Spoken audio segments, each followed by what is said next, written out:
when Golda Meir was prime minister, she was coming to the United States for a meeting with the president, Nixon, right? Nixon was the president. There was a press conference before she arrived, and among the press, there was the writer of the Yiddish paper, the editor of the Yiddish paper, Rabbi Jacobson's father. You heard some stories about him. Anyway, the spokesman at this press conference made a joke and said, "I just hope she doesn't come here with a Bible under her arm that says that the land belongs to them." And everybody laughed. But Jacobson said, "Why would it bother you if she came with a Bible under her arm?" And the guy said, "Look, we're not officially a Christian country, but we believe in the Bible. If she says the Bible gave her the land, what could we say? We couldn't argue with that." You hear this? Our strongest, most powerful weapon, and we've never used it. No prime minister has ever come to the United States with a Bible under his hand, under his arm. And if he did, it would be the end of the conversation, because how can the United States disagree with the Bible?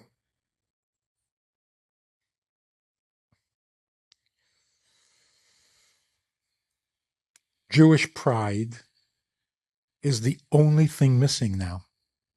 We have the technology, we have the army, we have everything we need. Why? What's holding up the works? What's missing?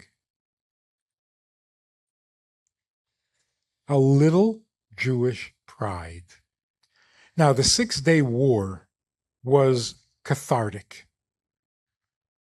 I remember when it happened, the Jewish world changed dramatically. Jews who were having their noses fixed because they didn't want to look Jewish had them reversed. Never mind, make my nose longer. I'm Jewish. All of a sudden, they had pride. This psychiatrist tells me that he had a patient for years, never knew he was Jewish. The man never let on. He was from Germany, a German Jew, and he never let on that he was Jewish.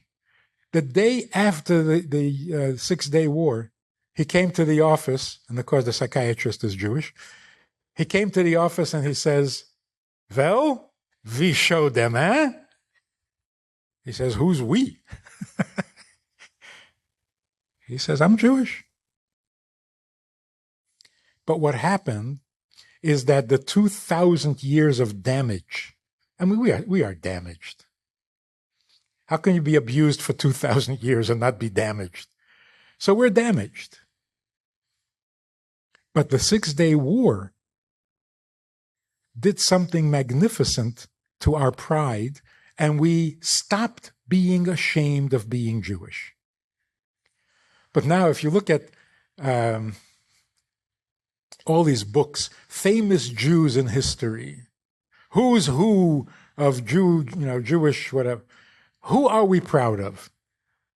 What's the first name that comes to mind? Who is the Jew we're most proud of? Huh? Einstein is number 1. Woody Allen is number 2. Barbra Streisand is number 3. What are we proud of? We're no longer ashamed to be Jewish. In fact, we're even proud to be Jewish. But we're not yet proud of our Jewishness. We're proud that we can win wars. We're proud of Moshe Dayan. We're proud that we play good music. We're proud that we're the best violinists. We're proud that we're the best chess players. What about being proud of your mitzvahs, your tradition, your sages, your holy books, the things that make you Jewish? That's the next step. We have so much to be proud of. I gotta tell this guy, This guy that I had known on and off, I meet him one day and he says, I converted Christianity. I said, why? He says, they have such incredible books. I said, like what? He says, Psalms, Isaiah. You gotta be kidding. I'm at a cocktail party, a fundraiser, standing in a crowded room, surrounded by people, and suddenly I hear this shrill, loud voice behind me. A woman, about that big, says, Rebbe, my son is marrying a non-Jew. Talk to him. I turn around, and she's standing there with her son. I thought, oh my, the guy must be so embarrassed. The whole room heard it, and everybody turned around. So I'm standing there with this guy. I'm like, what am I supposed to say to them? And he is like very nonchalant about the whole thing. I said, you're marrying a non-Jew? He says, yeah. I said, so you're going to be the Jew in the family? Yeah. I said, so when they ask questions about Judaism, you'll explain it. He says, yeah. I said, do you feel like you know enough about Judaism to be able to explain and answer like a mensch? He says, what is there to know? Innocent, absolutely sincere. He says, what is there to know? I said, well, there are 5 books of Moses, 24 books of Tanakh, 60 volumes of Talmud, and about 1 million customs. He says, oh. I said, you know what would be a great idea? Before your wedding, which is in 6 months, take 2 months, go off to Israel, sit in the yeshiva, cram a little Jewish information so that when your non-Jewish family will ask you a question, you'll be able to answer like an intelligent human being. He says, that's a good idea. Anyway, he went off to yeshiva, and on the 3rd day, he realized, not such a good idea. And he didn't marry her. The world has changed. Everybody needs what the Torah has to offer. I mean, when people don't even know whether they're male or female, you think maybe it's time to go back to yeshiva? The whole world needs to go back to yeshiva just to figure out whether you're male or female? That's what Israel must export.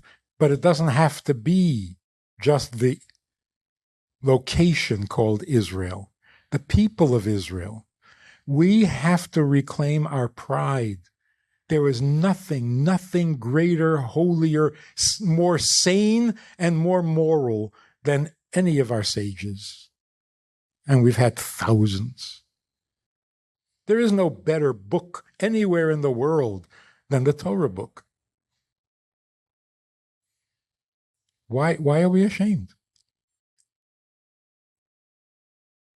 On the contrary, if we came with a Jewish pride, if we presented to the world, people, listen up, you need to know this, the world would be forever indebted and grateful because it needs it so badly, so desperately.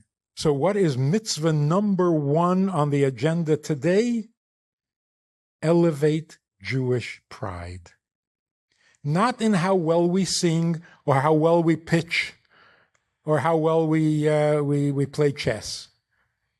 The pride in what we represent, who we represent, where we're coming from. The Rohr Jewish Learning Institute has the largest collection of Jewish media online.